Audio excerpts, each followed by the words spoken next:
ప్రపంచంలో ఎక్కడున్నా మీ గోత్రనామాలతో వేదమందిర్ నిర్వహించే ఆన్లైన్ పూజలు హోమాల ద్వారా దైవ అనుగ్రహాన్ని పొందండి.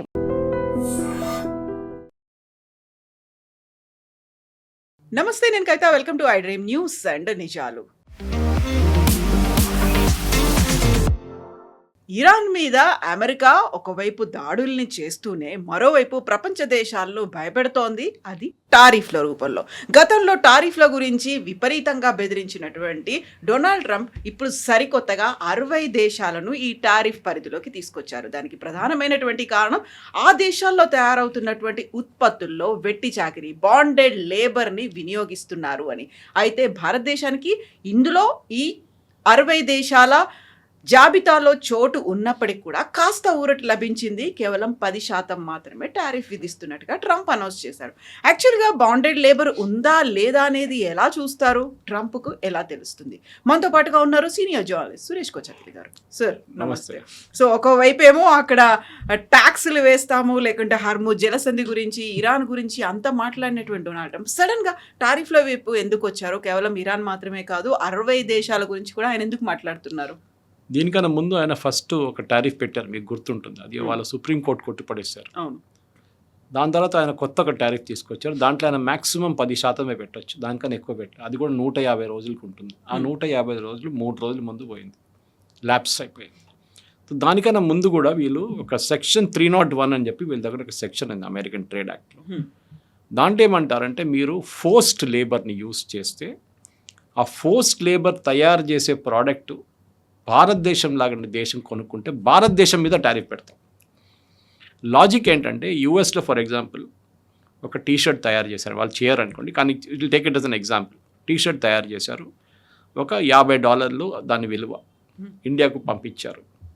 మనం దాన్ని చైనా నుంచి వచ్చి ఒక టీషర్ట్ తీసుకొని దానికి $10లోనే అదే క్వాలిటీ అదే లుక్ మనం $10 టీషర్ట్ కొనుక్కుంటారు మన ఇంపోర్టింగ్ చేస్తున్న వాళ్ళు. దాని తర్వాత వాళ్ళు లోకల్లీ డిస్ట్రిబ్యూట్ చేస్తారు. ఇప్పుడు మీరు ఒక టైంలో జూడియో అంతా వీళ్ళు బంగ్లాదేశ్ని తెప్పించుకుంటారు. తర్వాత ఈ బంగ్లాదేశ్ ఇచ్చి వచ్చిన తర్వాత వాళ్ళు దే స్టాప్డ్ బంగ్లాదేశ్ నుంచి. కానీ అనుకోండి, బంగ్లాదేశ్ నుంచి తెప్పించాం, $10 మనకు వచ్చింది. అదే టీషర్ట్ యూఎస్ నుంచి $50 మనకు వచ్చింది. We will buy $10. యూఎస్ ఏమంటున్నారు, కాదు మీరు $50 టీషర్టే కొనాలి, ఎందుకంటే మా దగ్గర యూనియన్లు ఉన్నాయి, మా దగ్గర మేము జీతాలు ఎక్కువ ఇస్తాము, దానికోసం మా దగ్గర నుంచి కొనాలని. ఇది ఎట్లాంటి లాజిక్ అని అర్థం కాదండి. సెక్షన్ 301 కింద ఫోర్స్డ్ లేబర్ యూజ్ చేసిన కంట్రీస్ మీద నేను అర్థం చేసుకోవచ్చు, భారతదేశంలో ఫోర్స్డ్ లేబర్ ఉంది, సో భారతదేశం నుంచి మేము ఏమి ఇంపోర్ట్ చేయమని చెప్పి యూఎస్ ఒక రెస్ట్రిక్షన్ పెడితే అర్థం చేసుకోవచ్చు. ఇదొక థర్డ్ కంట్రీ నుంచి మనం తెప్పించుకుంటున్నాం, న్యాచురల్లీ మన ఇంపోర్టర్ చూస్తారు. ఇప్పుడు చైనీస్ కార్స్ ఎందుకు సక్సెస్ఫుల్ అయింది యూఎస్లో కానీ యూరోప్లో కానీ, ఈవెన్ మన డ్రగ్స్ దాని మీద కూడా ఇంకోటి 100% రాబోతుంది.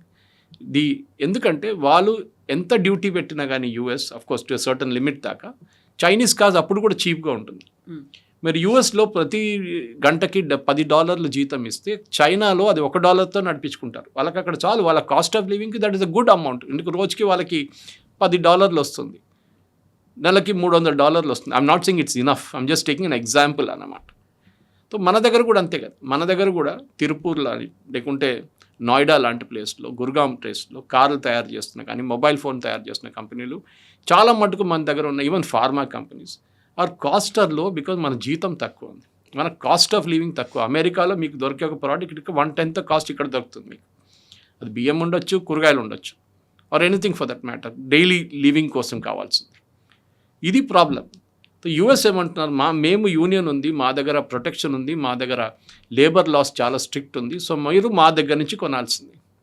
ఈ 2 బ్రాకెట్లో పెట్టారు, ఒకటి 10%, ఒకటి 12%, 12.5 యాక్చువల్లీ టు బి ఎగ్జాక్ట్. దీంతో ఎన్ని రోజులు నడుస్తుందో తెలియదు, ఎందుకంటే ఇది కూడా కోర్టులో రేపు ఛాలెంజ్ కావచ్చు. ఈ కోర్టుకు కొట్టి పడేస్తే ట్రంప్ దగ్గర ఇంకేం మిగలదు, because your way your calculated it self is wrong. నేను చెప్పాను చూడండి, మీరు ఎట్లా క్యాల్కులేట్ చేస్తారు, కానీ మనకి టెన్షన్ లేదు. ఈ 10% ముందు ఉండే, ఇప్పుడు 10% వస్తుంది. కానీ నేను ఇవాళ చూసిన ఒక రిపోర్ట్లో తిరుపూర్ వాళ్ళు కొంతమంది కంప్లైంట్ చేశారు. I was not able to full details నేను చదవలేదు, సో బహుశా నాకు అది ఇంకోసారి చదివిన తర్వాత నేను దాని డీటెయిల్ చెప్పచ్చు. కానీ ఆబ్వియస్లీ కొన్ని ఇండస్ట్రీస్కి ఇంపాక్ట్ ఉంటుంది, కొన్నికి ఉండదు. ఆల్రెడీ మన దగ్గర 10% ఉండే, ఇప్పుడు 10% బ్లాంకెట్గా పెట్టారు, అక్రాస్ ద బోర్డు పెట్టారు. ట్రంప్కి ఇది ప్రాబ్లం అనమాట. ఫర్ ఎగ్జాంపుల్ వియట్నాం లాంటి కంట్రీస్ తీసుకోండి, మనం అక్కడి నుంచి తెచ్చుకుంటే చైనా నుంచి 10% lower is than 12.5% lower proposed in June. ఇండియాని అవాయిడ్ చేయొచ్చు, చైనా డిసడ్వాంటేజ్ అగేన్స్ట్ చైనా డెఫినెట్గా అంటుంది. Vietnam and other 36 economy. So మనకు కొన్ని ప్లేసెస్లో మనకు డిసడ్వాంటేజ్ ఉంది, కొన్ని ప్లేస్లో అడ్వాంటేజ్ ఉందన్నమాట. కానీ ఈ లాజిక్ అర్థం కాదు, ఎన్ని రోజులు ఇట్లా చేస్తారు, ఎన్ని రోజులు వీళ్ళు నడిపిస్తారు అనేది. ఎందుకంటే ఒకటే యుఎస్ ఎకానమీ అన్కాంపిటేటివ్గా ఎందుకు అందంటే ఈ కారణం, వాళ్ళ వేజెస్ చాలా ఎక్కువ. వాళ్ళు ఏమంటారు, మా వేజెస్ ఎక్కువ ఎందుకంటే మా కంప్లయన్స్ రిక్వైర్మెంట్స్ చాలా ఎక్కువ, మేము లేబర్ లాస్ పాటించాలి, మేము ఎక్కువ జీతం ఇవ్వాల్సి వస్తుంది. సో దానికోసం వీఆర్ బికమ్ అన్కాంపిటేటివ్. వరల్డ్లో యూఎస్ అన్కాంపిటేటివ్ మార్కెట్ ఎందుకు అయిపోయారంటే, యూఎస్లో మ్యానుఫ్యాక్చరింగ్ ఎందుకు వెళ్ళిపోయింది, స్టీల్ ఫస్ట్ ఉండే, లేకపోతే లీడర్స్ ఇన్ స్టీల్ మొత్తం చైనా తీసుకెళ్ళిపోయారు. కార్ మ్యానుఫ్యాక్చరింగ్లో మీరు చూసుకోండి, ఎర్లియస్ట్ కార్ యూఎస్ నుంచే మొదలైంది, ఫోర్డ్ నుంచి, క్రైస్లర్ నుంచి, అది కూడా పోయింది. ముందు జాపనీస్ కార్ వస్తుండే, ఇప్పుడు చైనీస్ కార్లు వస్తున్నాయి. అది కాకుండా మ్యానుఫ్యాక్చరింగ్ చాలా మటుకు మెక్సికో వైపు, కెనడా వైపు వెళ్ళిపోయింది. ఇప్పుడు కెనడా మీద 50% టారిఫ్లు పెట్టారు, ఆలోచించండి. కానీ కొన్ని ప్రోడక్ట్స్ మీద 50 పెట్టలేదు. For example crude oil purchases, వాళ్ళ నార్దర్న్ యూఎస్లో ఉన్న కొన్ని స్టేట్స్కి వాళ్ళ రిఫైనరీస్ అంతా కెనడా దగ్గర నుంచి ఫ్యూయల్ తీసుకుంటారు వాళ్ళు. అప్పుడు ఆలోచించండి, 50% దాని మీద కూడా పెట్టాలి కదా. ఇప్పుడు ఎవరికి దీని మీద బెనిఫిట్, ఎవరికి లాస్ అవుతుంది? మనం దీంట్లో ముందు కూడా చూసాం, చైనా మీద 45%, దాని తర్వాత 125%, దాని తర్వాత 250% మన మీద కూడా పెట్టారు. ఎవరికి ఒక యుఎస్ కన్జ్యూమర్ ఒక ప్రోడక్ట్ కొంటున్నప్పుడు వాళ్ళు ఇంపోర్ట్ చేసిన ప్రోడక్ట్ మీద ఫైనల్ బిల్లు కడుతుంది యుఎస్ కన్జ్యూమర్. మొన్న ఈ సుప్రీంకోర్టు కొట్టిపడేసిన వాళ్ళు, యుఎస్ సుప్రీంకోర్టు కొట్టిపడేసిన లా తర్వాత రీఫండ్ చేయాల్సి వచ్చింది. కొన్ని అంటున్నారు 25 బిలియన్ అంటున్నారు, కొంతమంది 100 బిలియన్ అంటున్నారు. రీఫండ్ జరిగింది, యుఎస్ గవర్నమెంట్ రిటర్న్ చేయాల్సి వచ్చింది డబ్బులు. కానీ రిటర్న్ మీకు ఇచ్చారు, suppose you are the company, మీరు తెప్పించారు బయట నుంచి, ఇంపోర్ట్ చేశారు, మీరు మీకు రీఫండ్ చేశారు. మీరు ఎండ్ కన్స్యూమర్కి ఎట్లా రీఫండ్ చేస్తారు? వాళ్ళు ఎవరని మీకు తెలియదు. It's big complicated process. కానీ రీఫండ్ అయితే జరిగింది. ఇప్పుడు రేపు ఈ చట్టం కూడా కొట్టేస్తే ఏమైతే మళ్ళీ రీఫండ్ చేయాల్సి వస్తుంది. అమెరికన్ కన్స్యూమర్ సఫర్ అవుతున్నారు. ఇది అన్నిటికంటే పెద్ద డిసడ్వాంటేజ్. ఇప్పుడు ట్రంప్ ఏమంటున్నారు, ఇంకొక దాంట్లో ఒక పని చేయండి, మీరు you should setup pharma companies, you should setup A pharma units in US. ఎందుకండి? మళ్ళీ అదే ప్రాబ్లం, కంప్లయన్స్ ఇష్యూస్ ఉంటుంది, మీకు గుడ్ మ్యానుఫ్యాక్చరింగ్ ప్రాక్టీసెస్ గురించి ఉంటుంది, మీకు పొల్యూషన్ కంట్రోల్ గురించి ఉంటుంది, మీకు ప్యాకేజింగ్ గురించి, అన్ని దాంట్లో చట్టాలు ఉంటాయి యూఎస్కి. కాంప్లికేటెడ్ అనేది.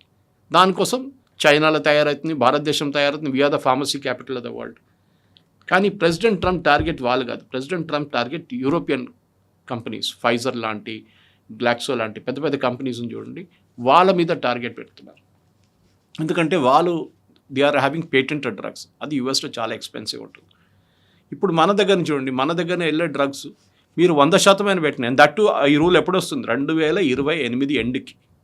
We are now in 2026. 2028 ఎండ్కి వచ్చేదాకా ప్రెసిడెంట్ ట్రంప్ టెన్యూర్ కూడా అయిపోతుంది. వచ్చే నెక్స్ట్ ప్రెసిడెంట్ ఈ చట్టం నడిపిస్తాడా లేదా మనం చూడాల్సింది.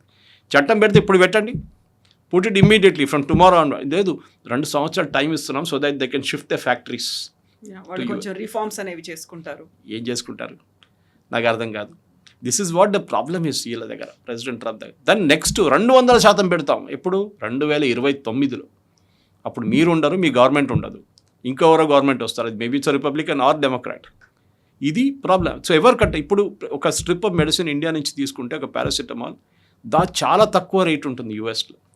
ఈవెన్ హై అండ్ డ్రగ్స్ కూడా మనం ఆఫ్ పేటెంట్ డ్రగ్స్కి వెళ్ళిపోతాం. మనం యూజువల్లీ జనరిక్ వెళ్ళిపోతాం. మన దగ్గర కూడా చూడండి, ముందు మనం అందరు వెళ్ళి మెడిసిన్ కొంటున్నప్పుడు we use to buy branded ones. ఇప్పుడు మీరు అదే షాప్కి వెళ్తే మీకు బోర్డు కూడా ఉంటుంది బయట, జనరిక్ మెడిసిన్స్ అవైలబుల్ హియర్. అది కాకుండా ప్రధానమంత్రి స్కీమ్లో జన ఔషధి కేంద్రాల్లో కూడా you're getting generic medicines 80% cheaper ఉంటుంది.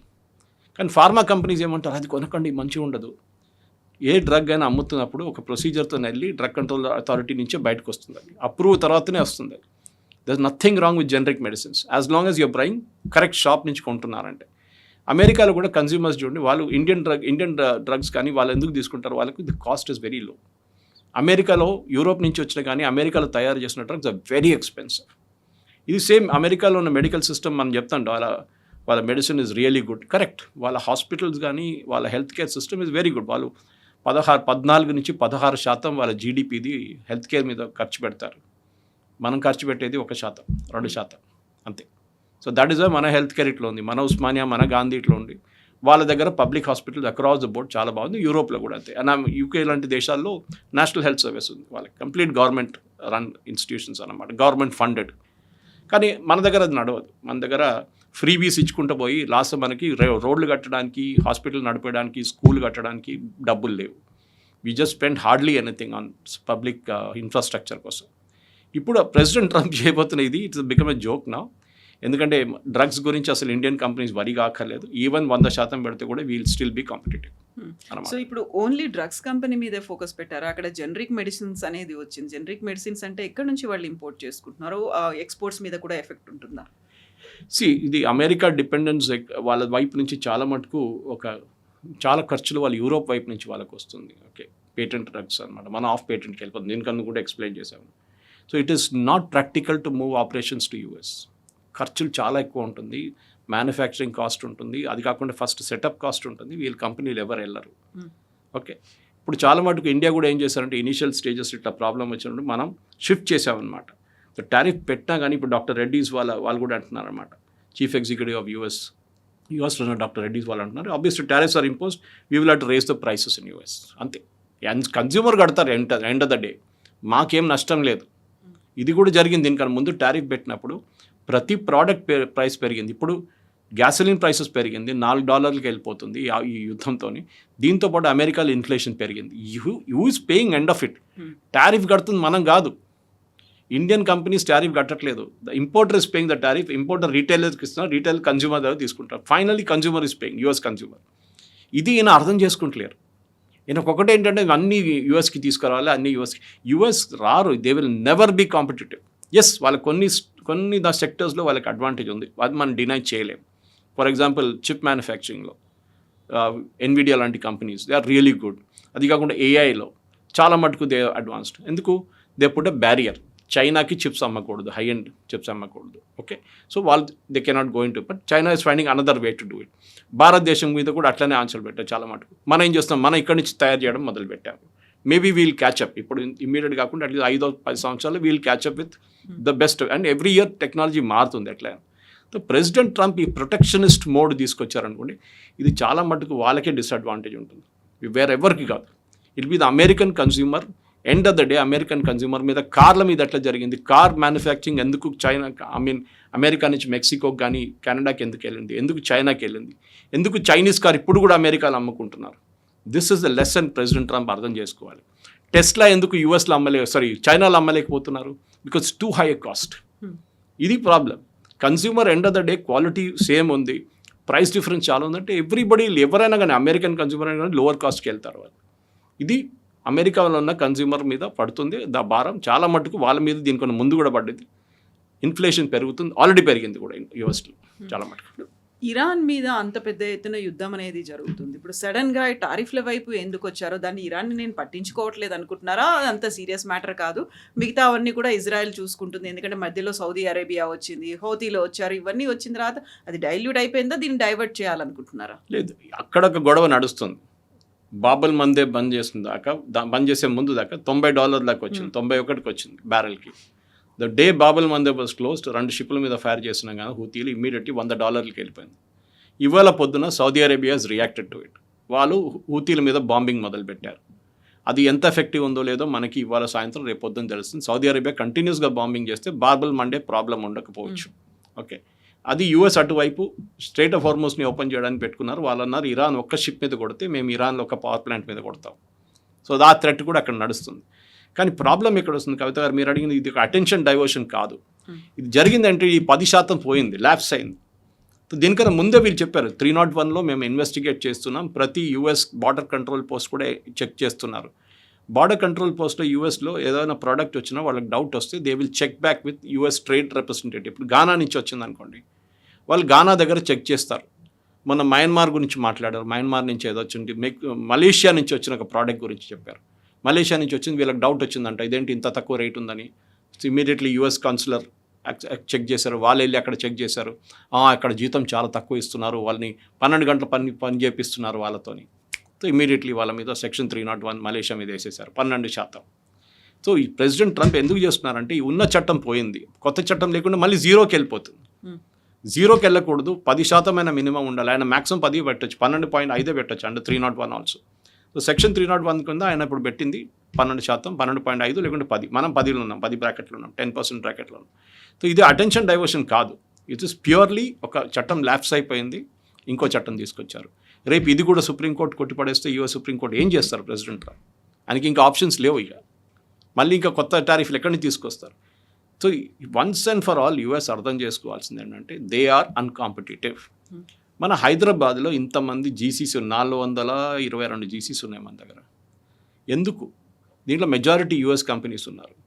వెల్స్ ఫార్గో కానీ మిగతా కంపెనీస్ కానీ హైదరాబాద్లో మైక్రోసాఫ్ట్ లాంటి కంపెనీస్, ఒరాకిల్ లాంటి కంపెనీస్ ఎందుకు వాళ్ళ జీసీసీస్ హైదరాబాద్లో పెట్టుకున్నారు? Global capability centres. వాళ్ళు యూఎస్లో చేయగలిగిన పని వాళ్ళు ఇండియాలో చేస్తున్నారు. Now there are no border. Especially COVID అయిన తర్వాత మనం ఒక లెసన్ నేర్చుకున్నాం, నథింగ్ కాల్ ఒక ఫిజికల్ బార్డర్. నౌ మీరు ఎక్కడ కూర్చొనైనా పని చేసుకోవచ్చు. మీరు ఆఫీస్కి వెళ్ళక్కర్లేదు, వర్క్ ఫ్రమ్ హోమ్ చేయొచ్చు. మీరు యూఎస్కి వెళ్ళక్కర్లేదు, you can do from home. దీనికన్నా ముందు మీకు గుర్తుంటుంది Y2K బూమ్ వచ్చినప్పుడు చాలామంది యూఎస్కి ఫిజికలీ వెళ్ళాల్సి వస్తుంది నియర్ సెంటర్స్కి. ఇప్పుడు అది అక్కర్లేదు, మీరు ఎక్కడైనా కూర్చొని పని చేసుకోవచ్చు. Clients are not insisting also మీరు అక్కడ ఉండాలి, మాతో పని చేయాలని. They are saying wherever it is. At the maximum మీరు మెక్సికోలో కూర్చోండి, పక్కనే ఉంది కదా, అక్కడి నుంచి మీరు ఎప్పుడైనా వెళ్ళి రావచ్చు అక్కడ. సో H1B కానీ మిగతా ఇష్యూస్ వచ్చిన తర్వాత చాలా మటుకు గ్లోబల్ కేపబిలిటీ సెంటర్స్ ఇండియాకి వచ్చేసారు. America is not competitive. అక్కడ మీరు సేమ్ ఎగ్జాంపుల్ లాగా అక్కడ మీరు $10 గంటకి ఇస్తే ఇక్కడ మీరు $1 పని చేయించుకోవచ్చు. అక్కడ మీరు $100 ఇస్తే ఇక్కడ $30 పని చేయించుకోవచ్చు. హై అండ్ వర్క్ అది కూడా. సో అమెరికా కాంపిటేటివ్ ఎడ్జ్ పోయింది. America has to bring down cost, కానీ చేయలేరు. బికాజ్ వాళ్ళ కాస్ట్ ఆఫ్ లివింగ్ ఇక్కడ ఉంది and you can't pay this salary, you have to match it. అక్కడే పావర్టీ కూడా వస్తుంది అమెరికా చాలా మటుకు. Why people are losing jobs in America? ఎందుకంటే ఫస్ట్ మీరు చూస్తారు ఎవరికి ఎంత ఎక్కువ జీతం ఎవరికి ఉంది వాళ్ళని కోసేసేయండి. Versus can you get it done at a lower caste? Yes, ఇండియాలో. సో ఫార్మా కూడా అంతే అండ్ మోటార్ పార్ట్స్ కూడా అంతే. ఏదైనా కానీ మన దేశం నుంచి అంత లెదర్ ప్రోడక్ట్స్ చూడండి.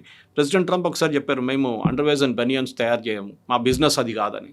ఎందుకంటే they cannot make it, competitive కాదు. వాళ్ళు ఎలక్షన్ క్యాంపెయిన్ టైంలో చెప్పారు 2024 మేము ఇదంతా మాకు అక్కర్లేదు, మాకు హై ఎండ్ ప్రోడక్ట్స్ చాలు, చిప్ మ్యానుఫ్యాక్చరింగ్ ఇదంతా మేము చూసుకుంటాం. ఈ ఎన్విడియాకు ఉన్న అడ్వాంటేజ్, ఎన్విడియా ప్లాంట్ ఇండియాలో కూడా ఉంది కదా, ఏదో ఒక రోజు మనం కూడా ఇక్కడ తయారు చేస్తాం. We'll also we're already ahead, we're making good chips, good amount chips. కానీ that technology still catching up ఉంది మన దగ్గర. ఇట్లాంటి aircraft for example Boeing and Airbus, ముందు బోయింగ్కే ఉండే మొత్తం, ఎయిర్బస్ క్యాచప్ చేశారు తర్వాత. Airbus is a European consortium.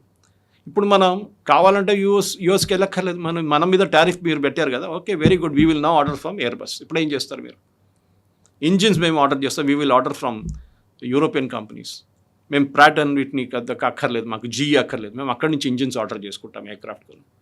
America దగ్గర ఇదే డిసడ్వాంటేజ్ ఉంటుంది. కానీ ఇప్పుడు ప్రెసిడెంట్ ట్రంప్ ఏం చెప్తారు, ఏమని అంటారు, ఓ Reliance is going to invest $500 million in US అంటారు. ఎక్కడ సంతకం, ఎక్కడ అగ్రిమెంట్, ఏం లేదు. మీకు గుర్తుంటుంది యుద్ధం strait of Hormuz, second war start అయినప్పుడు స్ట్రేట్ ఆఫ్ హార్మోస్లో ప్రెసిడెంట్ ట్రంప్ ఫస్ట్ నేను ప్రతి షిప్ మీద 20% టారిఫ్లు పెడతా అన్నారు. 2 రోజుల తర్వాత మార్చేసి కాదు, ఆల్ దిస్ గల్ఫ్ కంట్రీస్ అమెరికాలో వచ్చి ఎంత 2 ట్రిలియన్ 3 ట్రిలియన్ ఇన్వెస్ట్మెంట్ చేస్తా అన్నారు. ఎవరు చెప్పారు? ఎవరు అంగీకరించారు? ద గల్ఫ్ కంట్రీస్ అంటున్నారు, we never said anything like this. మేమేం చెప్పలేదు. ప్రెసిడెంట్ ట్రంప్కి ఏంటంటే అమెరికాలో మ్యానుఫ్యాక్చరింగ్ చూపించారు. దట్ అమెరికాలో కానీ లాస్ట్ 1 yearలో America has lost 1 lakh manufacturing jobs. 1 lakh manufacturing jobs. ఎందుకు? They become uncompetitive. అక్కడ car union was the most powerful union Kavitha garu, in steel also. వాళ్ళు డిక్టేట్ చేస్తుండే ఎన్ని వర్కింగ్ అవర్స్ ఎంత ఉండాలి, జీతం ఎంత ఇవ్వాలి. ఐఎమ్ ఆల్సో సేయింగ్ కాదు, మన దగ్గర ఈ లాక్ బ్యాంగిల్స్ తయారు చేసే ఒక పెద్ద మాఫియా ఉండే మన సిటీలో, చార్మినార్ దగ్గర. చిన్నపిల్లలు తెచ్చుకొని బీహార్, యూపీ నుంచి వాళ్ళతో పని చేపిస్తుండే పొద్దున్న దాకా రాత్రి. ఆపరేషన్ ముస్కాన్ అని చెప్పి వాళ్ళందరినీ రెస్క్యూ చేసి వి డిడ్ దట్, క్లీనప్ చేసాం. సరే, చాలా ఇండస్ట్రీ, శివకాశి ఉంది, మరి ద లాడ్ ఆఫ్ అక్కడ చాలా మిస్యూస్ ఉంది. అక్కడ చైల్డ్ లేబర్ మన దగ్గర చాలా చోట్లలో ఉన్నారు. బైక్ మెకానిక్స్ దగ్గర నుంచి చాలా చోట్ల మనం ఫైల్ వాడుకుంటాం. మన బ్రిక్ క్లీన్స్లో మనం బాండెడ్ లేబర్స్ని వాడుకుంటాం. కానీ అట్లా కాదు, we're also trying to break out of it. మన దగ్గర కూడా చాలా మటుకు అవేర్నెస్ వచ్చేస్తుంది. ముందు మీరు $500 చేసి అన్స్కిల్ వర్కర్తో పని చేయించుకుంటే ఇప్పుడు మీకు $1000 కూడా దొరకట్లేదు. వాళ్ళకు కూడా ఒక నాలెడ్జ్ వచ్చేస్తుంది. తండాలు నిలబడిన వాళ్ళకు కూడా తెలుసు. వాళ్ళంటే కొంచెం యూనియన్, కమ్యూనిస్ట్ వాళ్ళ యూనియన్ అంతా ఉన్నారు వాళ్ళంటే. సో మనం కూడా మన జీతాలు పెరుగుతుంది. We're not at a kind of మనం స్టేబుల్గా అక్కడే ఉండి మనం స్టేబుల్గా అక్కడే ఉండిపోలేదు, మనం వీఆర్ గ్రోయింగ్ అనమాట. అక్కడి నుంచి కూడా ముందు ఒక స్టాగ్నేషన్ రాకుండా చూసుకోవాలి మనం. At the same time US మన మీద డిక్టేట్ చేయలేరు, మీరు ఇది చేయాలి, ఇట్లనే చేయాలి, మీరు కూడా అమెరికా జీతం ఇవ్వాలంటే దాన్ని మేము ఇండియాలో ఎందుకు తయారు చేసుకోండి, మేము అక్కడే తయారు చేసుకుంటాం కదా. This is what even pharma companies are saying. కాదు, మేము అక్కడ ఫ్యాక్టరీ పెట్టినా కానీ జీతం ఎక్కువ ఇవ్వాల్సి వస్తుంది. ద సేమ్ ఫ్యాక్టరీ మేము ఇండియాలో పెట్టుకుంటాం. That is why Novartis is here. Okay, చాలా మటుకు అమెరికన్ కంపెనీస్ బయటకు ఎందుకు సెటప్ చేసుకుంటున్నారు, ఇక్కడ కూడా హైదరాబాద్లో, అంటే వాళ్ళకి ఇక్కడ కూడా వాళ్ళు తెలిసిపోతుంది, ఇక్కడ నుంచి we can import it easily, పెద్ద ప్రాబ్లం ఏం కాదు, బ్రాండింగ్ ఏం ప్రాబ్లం లేదు మాకని చెప్పి. సో ఇది మనం అర్థం చేస్తాం. ప్రెసిడెంట్ అనుకున్న ప్రాబ్లం ఏంటంటే ఇదే ప్రాబ్లం. ఆయన ఎలక్షన్ గెలిచింది, I will bring back manufacturing to US అని చెప్పి ఎలక్షన్ గెలిచారు. ఇప్పుడు ఆయన అది ఏం చెప్తారు, he cannot make it happen. కాదు, అది America will never become great again, అది చాలా క్లియర్. అది వాళ్ళ కొన్ని సెక్టర్స్ నేను చెప్పాను చూడండి, హై టెక్నాలజీ సెక్టర్స్ కానీ ఏఐ లాంటి దాంట్లో ఎస్ అమెరికాకు ఒక అడ్వాంటేజ్ ఉండే, హెడ్ స్టార్ట్ ఉండే వాళ్ళకి. కానీ లో ఎండ్ ప్రోడక్ట్స్కి అమెరికాకి అడ్వాంటేజ్ ఉండదు. ఈవెన్ కార్ మ్యానుఫ్యాక్చరింగ్కి ఉండదు. స్టీల్ డంపింగ్ జరుగుతుంది. చైనీస్ మన దగ్గర వచ్చి స్టీల్ డంప్ చేస్తారు, మన దగ్గర సోలార్ డంప్ చేశారు ముందు.